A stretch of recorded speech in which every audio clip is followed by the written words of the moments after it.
All right. Welcome back to another episode of Savage Angel. Angela Giles here, your host. And I've got the most incredible, exciting, very interesting guest, Andy Moye. And as you all know, I don't read long, boring bios. In fact, what I do is I'm going to have Andy introduce himself to us. And then we're going to have a really fun, interesting conversation like we always do here on Savage Angel. All right, Andy, tell us about yourself. Angela, how are you?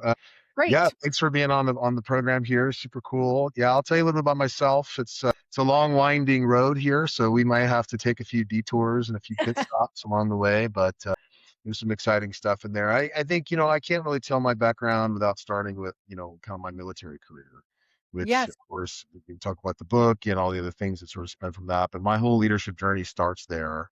And I spent 8 years flying planes for the Navy. I was there during Iraq and during 9/11 and sort of those formative years. And kind of got out of the military at a time when it was a bit murky. We were still in Iraq, we were still in Afghanistan, still kind of a mess, and wanted to continue to serve and wanted to continue to help people and things like that. And got into a crazy world of diagnostics and healthcare, and sort of realized there was an awful lot of problems to be solved in healthcare, which I love, and love to solve problems and do those kind of things. So over the past 20 years, really been in various leadership positions with a lot of different companies, helping to sort of bring new technology to the forefront, mainly in cancer diagnostics. And now with my new company, and just started a company 3 months ago, and we're still in stealth, but I'm happy to talk a little bit about it.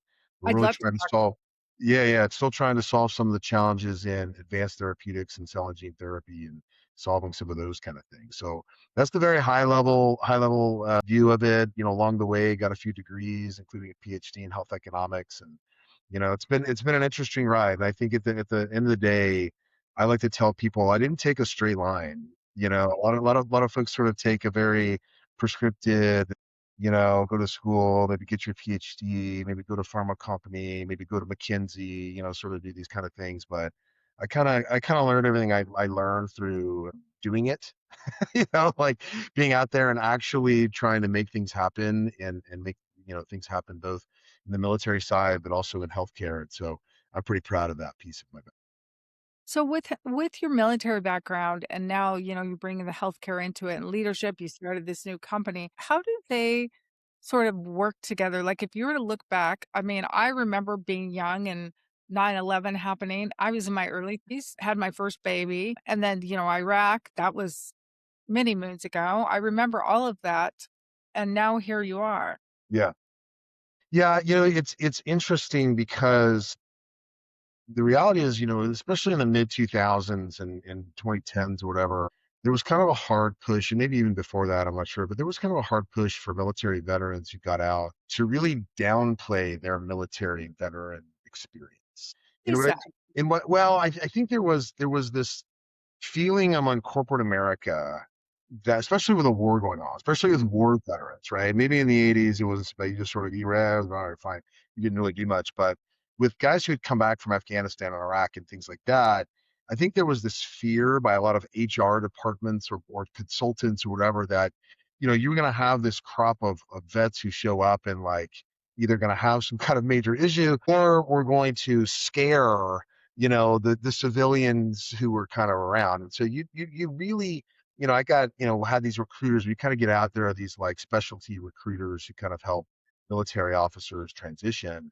That was the advice they gave. So, talk about it. You really upplay, your management skills. You upplay your leadership skills. So you don't talk Interesting. about, any of the military jargon. You don't mention any of that kind of stuff. And so I think it was really, for me and a lot of vets who get out, it's sort of a disservice. And so after, 20 years of leading in the civilian world, I've kind of come back to my military roots and said, it's what kind of a lot of the basis for the book.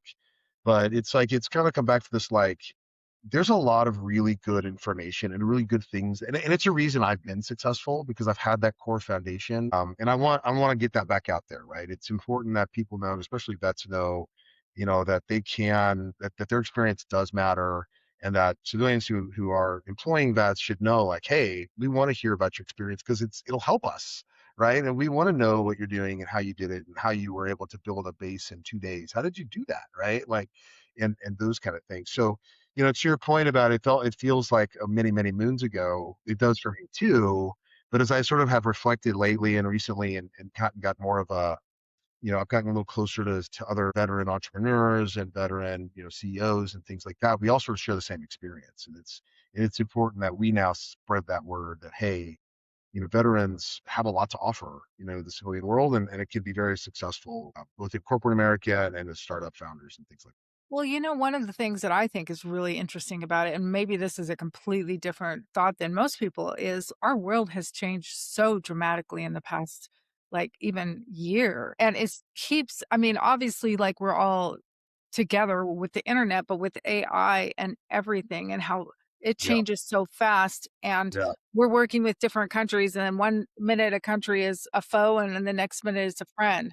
Like sure. all of that that's Yeah, going on. Literally, you talk about speed. That's what's happening with AI. People need civilians, if you will, need to understand how do you guys do speed? Well, look at the experience vets have. Look at how you deal with friend or foe. You have experience in navigating those very windy, crazy turns. And in fact, sometimes people have experiences that you're not supposed to mention on dealing with stuff like that. yeah, yeah, Trust, yep, right?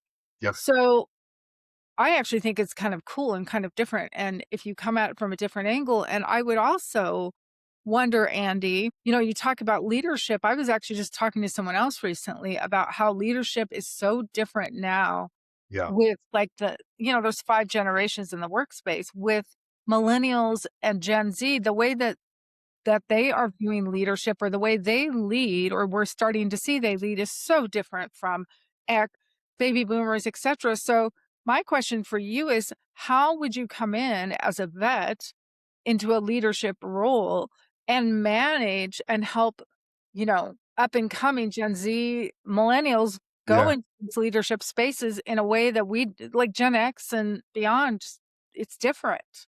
I think it's a big part of why, I wrote the book is to try to help dispel and like boil down some things and some principles that work not just for Gen Z and Gen X and millennials, but worked for my dad in Vietnam, worked for my great great great grandfather in Civil War, great great great grandfather in the Revolutionary War. Like we think there are pillars of leadership that stand the test of time, that work in the battlefield, that work in the military field, also translate to today's, boardroom, right? And translate to today's, corporate workplace. And so the three things that that we talk about are really defining purpose. The first thing I come in is how does a leader, and I think it's something most leaders don't do well. How do we really understand our people's purpose? Because in the mid 2000s too, or the 90s, like the big thing was like Jack Welch and vision. Like Yes. everybody had a vision, right? What's your vision and your vision statement? Yeah, but vision, like, and here's what the employees think of your vision statement. Oh, I don't care about your vision statement, Less. I right? don't even Yeah. care. Right, half the time, the 98%, they don't even know what it is. What's our mission and vision? What's the difference? I can't remember, right? Like they have no clue, right? So because the reality is, that's not what gets them up in the morning and gets them to work. They Right. have a purpose every day, and everybody's purpose is a little different. I led a company that was in the cutting edge of technology for AI and cancer diagnostics, right? And so I had people who worked for me whose purpose in life was because their mom died of ovarian cancer. They want to be close to cures, right? But I also had engineers and tech guys who, yes, that's important, but they really wanted to be part of cutting edge technology and work with new technology and data and things like that. And then I had sales guys who just wanted to make a lot of money, right? So everyone has a different purpose for why they're there. It's the leader's job to try to tie the mission of the company. Why do we exist to your purpose? And then for the sales guy, it's like, hey, you'll make a lot of money by helping cancer patients and helping doctors adopt this new technology. Those things come together. And They if you do. can, imbibe that, and do that with people with that idea, they really become very motivated, right? And there's some purposes that don't need a lot of motivation, but a lot of people need to understand. So it's not just like, hey, I want to collect a paycheck, but I want to collect a paycheck here every day, right? And I want to do it here because I kind of believe in what we're doing, even though like I don't maybe not be the person creating the product, or maybe I'm the customer service person, but Like I get why we're here and my purpose matches that mission. And then on the flip side of that, just to add to that, just one more piece, you're also going to have people where those things don't align. You're just never going to get somebody's purpose and the company's mission to like come together, especially if they're senior leaders. And I think if you're a senior leader, you need to identify those people quick and show them their next opportunity. As I like to say, right? What is the That's yeah, where I was going because I feel like just, working with a lot of, I wanna say Gen X and millennial, I love that they're so purpose driven. Like sure, their job, their career is in alignment with what they want to get out of life. Like so cool. And when I was growing up, that's not what it was. It was like you get a job, you yeah, do your best, you work hard, you yeah, get a paycheck, and you get up and do the same thing over and over. And you yeah, do what your leader tells you. You don't have any say in that. I love this. I love what you said though. It's like your job as a leader is to help people find the purpose. And be excited to do it here, and everybody's purpose might be different, but that's why I like this, yeah, these generations. I get so excited to work with them. yeah. And I think as leaders, it's two things, right? If you can't, because I hear a lot of leaders, especially younger leaders, will Yeah, complain about even younger generations who yeah. want to know what's going, why, what's happening, why, Why? Yeah. and wow, you don't need to know, what, and this sort of, but I think as leaders, your job is always as a communicator, whether you're a frontline manager or whatever your job is, or the CEO, it doesn't really matter. If you lead people, job number one is your communicator. Like Mhm. that is your job, right? And if people who don't think that's the case, then they're wrong. They're just wrong. And secondly, if you as the leader are not able to clearly articulate the why so that your teams, then you don't understand it. And therefore you should go to your boss and understand it, right? And if that guy can explain it to you, this is what they call cascading communication, right? Mhm. This is also something we talk about in the book. One of the things we have in the military is something called commander's intent. And Okay. commander's intent, very battlefield, been around for thousands of years from the Greeks and this kind of stuff. But commander's intent is essentially can't go into warfare without everybody from the general all the way down knowing what the objective is, because people died on the battlefield, and if the top 5 or 6 or 7 layers die, you can't have people going, I don't know what to do now. Like, or they don't, or they do, and you lose the war, right? So, especially in the U.S. military, command and intent is very important when you talk about what is the objective, what are the constraints, what are the things you absolutely cannot do, and what are the things we're trying to do, what are your rules of engagement? And I think that's one of the things leaders don't do enough of. They just don't tell people why we're doing what we're doing. And it doesn't mean you need people to agree. This is also another thing. I'm sure you see this all the time on podcasts. People think that when they communicate and people don't agree, that that's bad. They don't need It's to agree with you. They have, in fact, they shouldn't. Maybe half the time they shouldn't, right?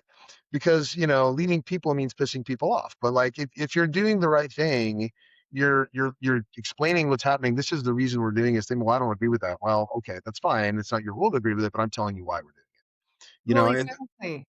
But what I love about when people disagree, but they act professional about it, right? right, That's the caveat for me, yeah, is sometimes it's like you miss things, or they may have a better way of doing things, or maybe you can merge two ideas to come up with something even greater, or you know how to handle something that you wouldn't have thought of. I actually love having conversations with people that disagree because I find it fascinating. I like to learn, though. I'm always looking for that new learning opportunity. That's just in my genes, I think. yeah. Well, I mean, it's if because you're also someone who's been successful, right? And I Yes. think we as leaders always need to watch, especially when you have management layers, right? So you have a manager and they're hiring people. Who do they hire? Do they hire people that are, if they're an A player, they'll hire other A players Right. because they want that, right? You want to be pushed. If they're a B or C player, they will hire a C or D player, right? Because they don't want somebody above them and that's true, right? To overshine them. Right, exactly. You see it all the time. A B plus manager will hire somebody, and it's like, what in the world, And and so you have to be very careful. But I totally agree with you. If we're good at what we do every day as leaders, we should surround ourselves with people who are going to have different opinions and those kind of things.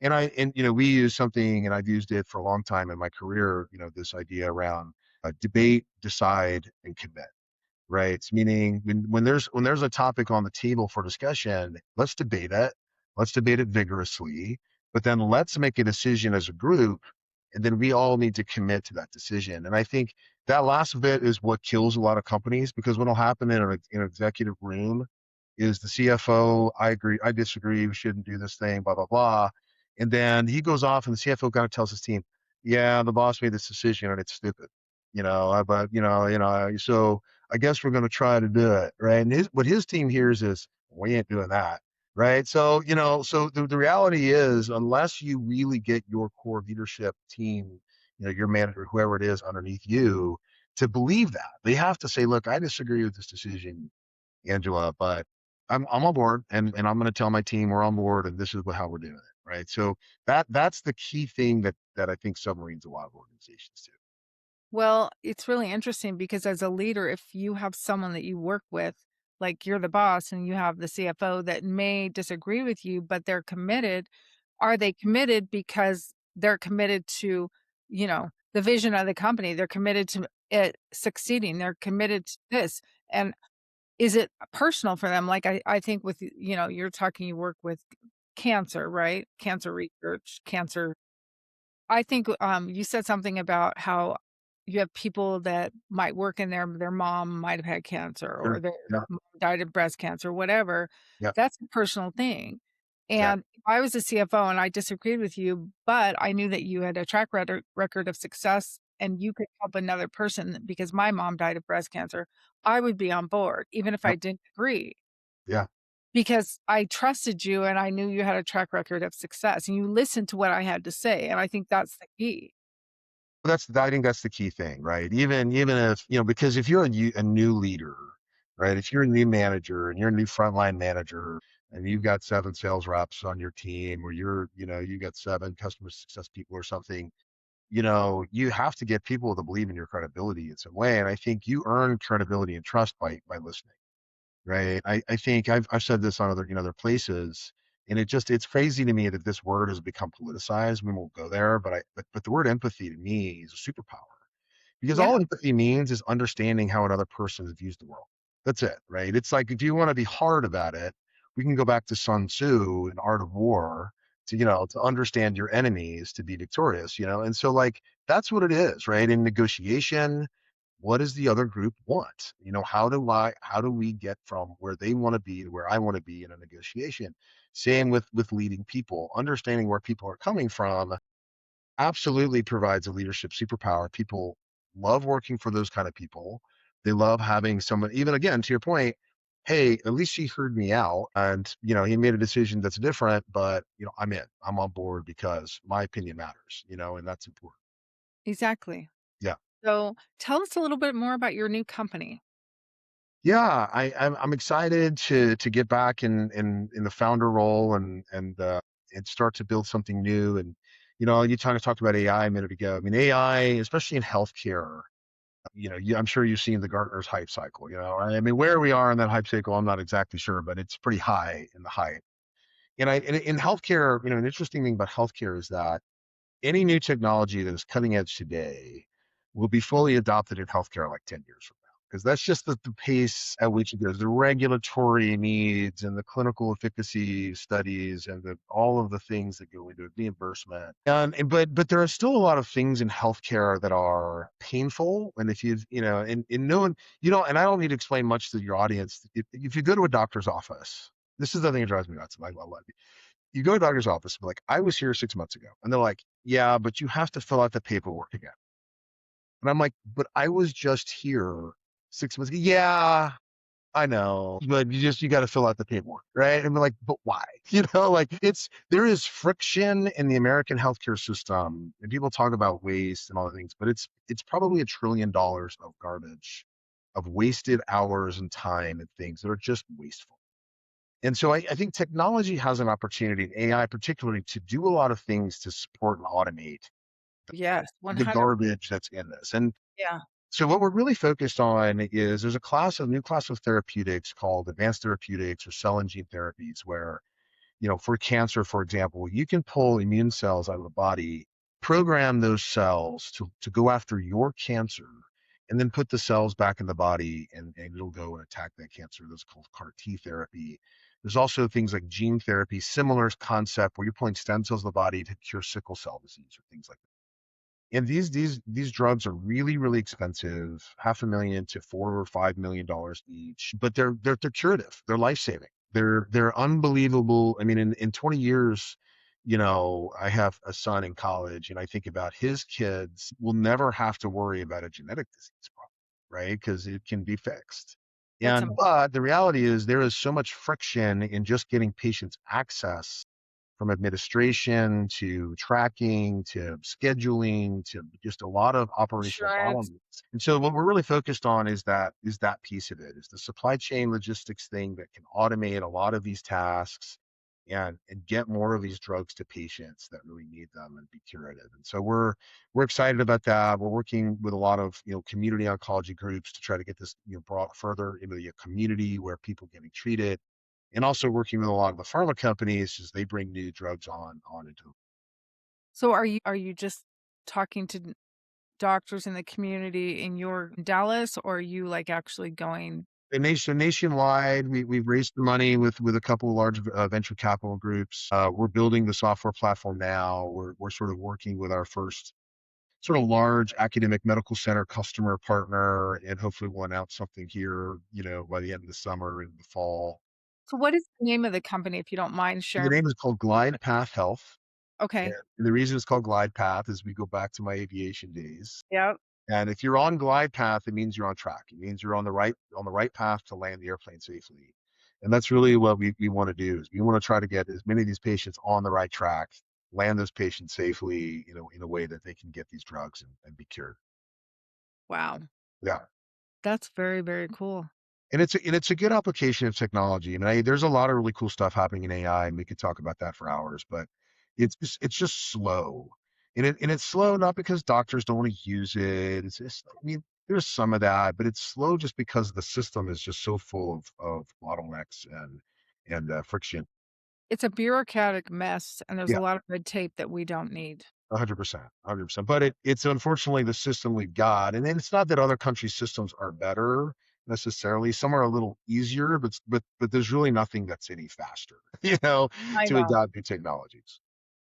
Yeah, Well, it sounds like you've got some really cool things happening in your yeah, life. yeah, Yeah. yeah. And again, if I can do a pitch for the book, right? Oh, no, I want you to. I Yeah, wanna hear yeah, I want you to share all about your book. Want you we talked about your company because I like to track, the guests that I have on yeah. the show and see where you're at in 6 months or a year. Maybe have you come back I and love that. Yeah, that'd be yeah, that great. would be great. So tell us a little bit more about the book. I know, you mentioned little pieces here Yeah. throughout this Yeah, podcast. I'll give a quick. Here it is. So from Bunker Hill to the boardroom, battle-tested leadership for today's executives, and it's kind of a fascinating backstory, because I had no intention of writing a book, but my son wanted to sort of learn a little bit more about our family name, and I think it was during COVID. And so we went and did an ancestry test. He kind of did an Yeah, ancestry thing, and you get on the ancestry app, and it's actually quite intuitive, right? And then it's a very quick rabbit hole. Look, ooh, my grandfather, and then he's suddenly like, right, all of a sudden you're building out the family tree.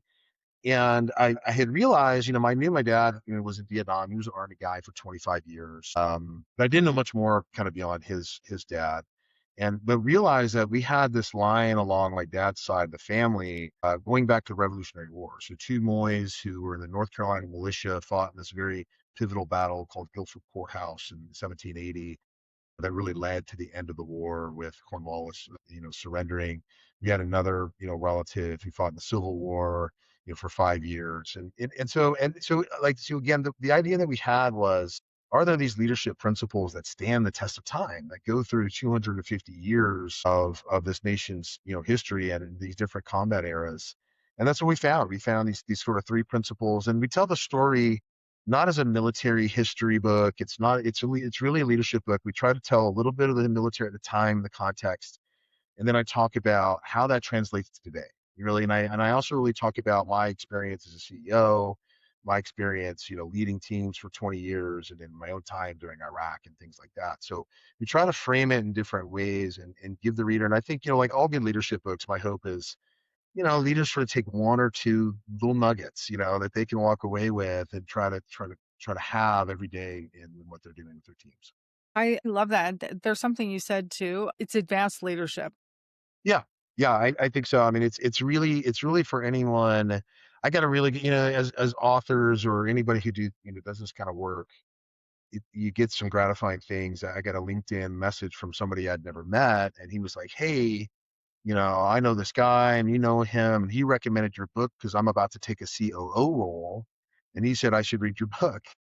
And that's just really gratifying. So like, that's perfect. Hopefully he takes something away from the book and says, hey, I'm going to think about, one of the principles we talk about is empowered teams.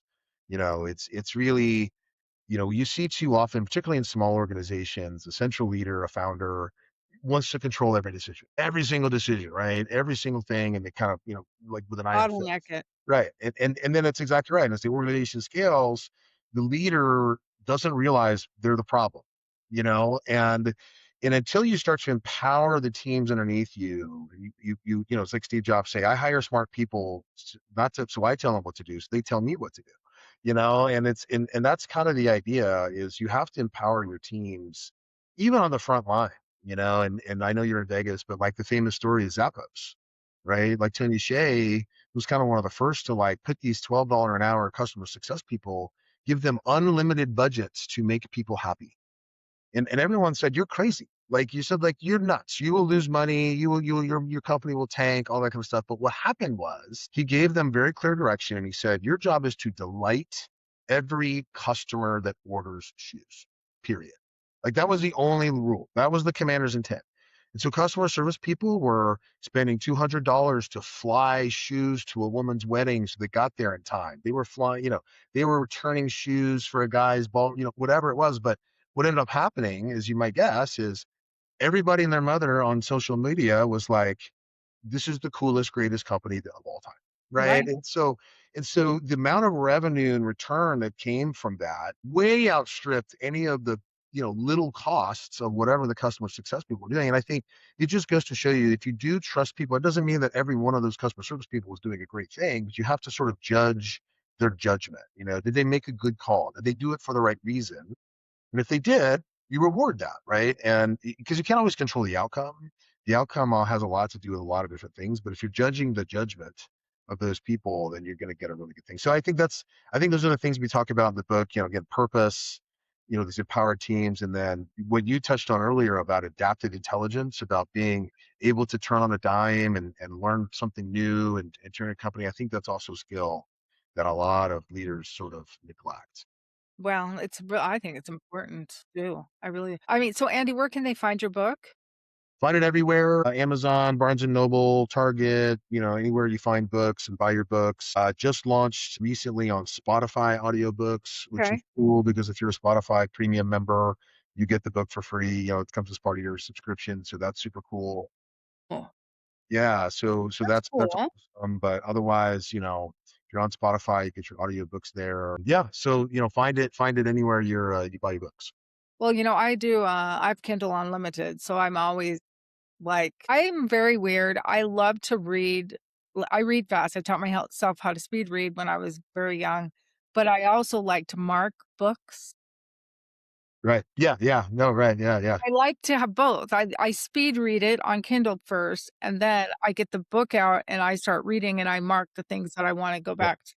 Yeah, my hope, and you're probably the same as I am, that my hope is that people do that, right? They get the paperback or Yeah, whatever, and they get a yeah, highlighter and they come back to it every couple of years. I mean, the best business books for me, the best leadership books for me, I do that, right? Every exactly. 6 months or a year, I go back into the 5 or 6 books that like and like, man, I need to really go back and make sure I remember that. I also have found, and it's funny because I have, a new engineer on my team, and he read the book and then we were having a meeting, and then he said, yeah, but Andy, in your book, you said this, this, and this. And I was like,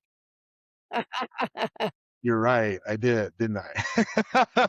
So you have to make sure you're walking the talk, right? And Yeah. everything that you're saying in some of these things. So I'm also gonna have to go back. I have to get my own book back out with the highlighter and like make sure. Yeah. Andy, you're funny. I love it. That's hilarious. Yeah, I love yeah, but that's real raw truth, right? That's what I talk about. It's real raw and it's yeah.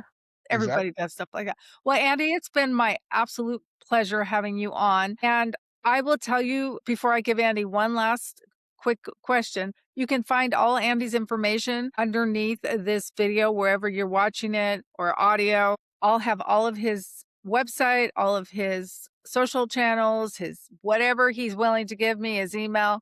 We will get out to you. Andy, if you had to give one last piece of advice to our audience, what would you do? What would you say? I would say, particularly for again, sort of the younger generation of leaders, right? And I think it's the mistake, and I wonder if you have the same feeling. When I was a younger leader, I felt like the title made me a leader, right? I That, be, tried that to because that because someone had said, "Hey, you're now in charge of these group of people or whatever," that now I'm a leader, but that is not the case. The title does not make you.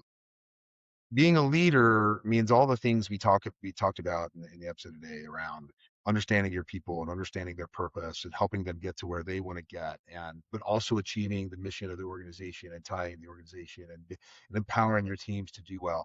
That's what makes you leader. The title doesn't. So I think a lot of young leaders get the title, the VP or the director title, and they think they're done. They think they've sort of like, I've made it. I'm a leader now, and I'm a You're just starting, honey. yeah. And so that's the beginning of the journey, right? And I think I would leave your viewership with that, right? Because the journey doesn't end. And then when you get the next title, it begins again, right? When you get more responsibility and you get more, things to deal with, the journey begins anew. It's actually quite fascinating, and it's a great when you can look at things like that, Andy, I feel like it's one of those things for me, like I said, I love learning and I like developing. It's like the next challenge in a good way, right? Right. I get Exactly. to learn new skills Yeah. and Yeah. more people with Yeah. my skills. Yeah. So, and And you should be able to continue to push yourself. Well, where are the limits, and that's what hopefully good leaders are doing. well, Andy, it has been my absolute pleasure. Thank you so much. I really appreciate this. And for those of you watching, please come back and see us again. Thanks, Okay. Anymore.